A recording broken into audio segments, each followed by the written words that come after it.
I am Zanika Bullock, a sophomore at Jackson State University, and I'm going to read my literature analysis. It's titled Wanda Coleman's I Ain't Your Earth Mama, the start of a modern day feminist movement. So, before I read the analysis, I would like to read the actual poem. Um, so it starts Pardon me, but you're standing on my stomach. Those aren't grapefruit you're squeezing, and certainly not papayas.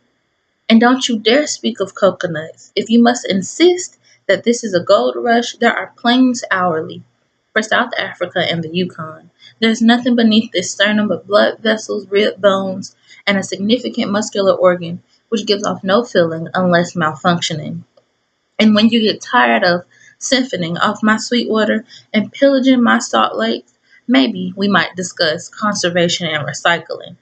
Until then, I suggest adventure be omitted from the equation.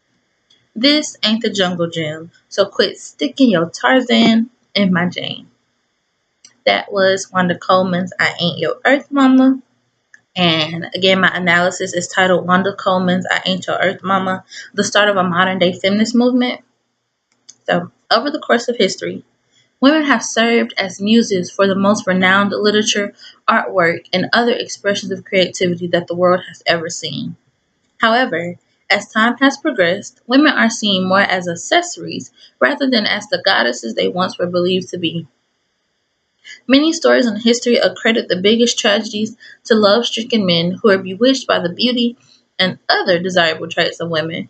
Woven into the tapestry of time are stories worshiping women, praising them as gems, valuable and precious. These stories are rare and uncommon in the present, as women are beaten, raped, and abused verbally, concealing the splendor of the gem until it is broken and hideous. Women are desired more for their physical constituents rather than for wit or intellect. Wanda Coleman's I Ain't Your Earth Mama is a testament of the intolerance that women in present society have for the misogynistic perspective of what a woman is and how she should behave and think. If more people understood this poem, the confidence, empowerment, and self love of women would be encouraged. Men would see women more as equals rather than a sum of breast, thighs, and hips, and the appreciation of black culture would be accepted rather than a trend.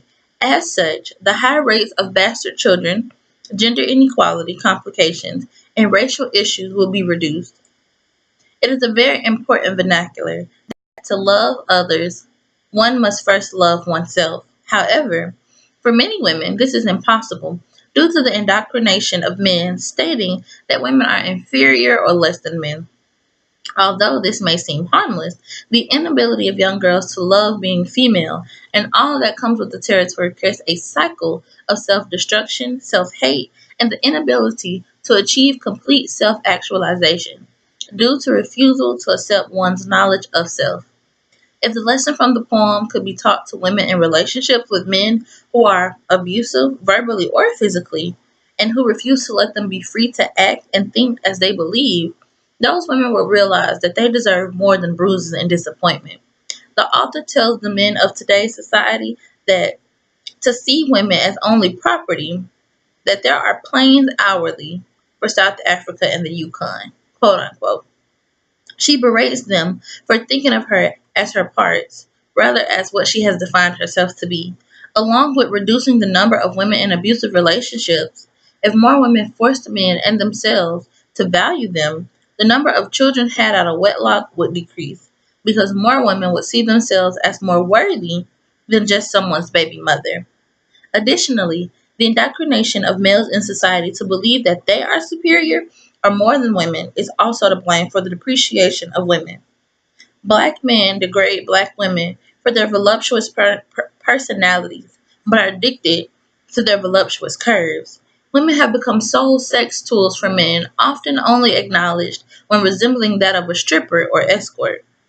However, Coleman desires to inspire women to demand more of themselves by forcing men to see them as human beings and not as objects. This ain't the jungle gym, so quit sticking your Tarzan in my jam. If more men learned the lesson of this poem and saw women as more than sexual healing, gender inequality wouldn't be an issue in the world. less gender inequality could lead to more job choices, larger incomes, and a better standard of living for women. This could also lead to bettering the economy and providing more stable homes for children. The appreciation of black women has become a trend followed by the masses. Curvy figures were not always in, but now thinning the waist and enlarging the butt is a thing. There has been a spike in the love or tolerance for black culture and all that it embodies. Black fashion, hairstyles, food, and traditions are now appropriated rather than prohibited and outlawed. Although many are appreciative of this new tolerance, it is no longer the privilege of those to whom the culture belongs. Tradition is used for profit, fashion for costume, and the skin of those who almost inherited chains and enslavement, worn for the amusement of those who are not limited by the prejudice and bias of others. Black women have been used for the foundation for others' cultures and squeezed of all the juice they possess. Coleman has demanded it to cease. Quote, pardon me, but you're standing on my stomach. Those aren't grapefruit you're squeezing. If more people understood the message behind this poem, the black appropriation that has become style would include black people as well. Accepting black people along with their culture and traditions could reduce all the racial issues such as racial injustices in the workforce, justice system, and education field. This could lead to better societies for black people, which could lead to safer environments, better schools, and flourishing black businesses, which could also keep the flow of money within the black communities. Credit is always due where credit is due. Black women are creatures to be adored, but the admiration should come with basic human principles like acceptance, equality, and confidence. People have created a detrimental environment for black women to live in. However, they still thrive and continue to grace a toxic stage and bless an audience of culture thieves and unappreciative men with their presence. Wanda Coleman's I Ain't Your Earth Mama is a testament of the intolerance that women in present society have for the bigotry placed upon them.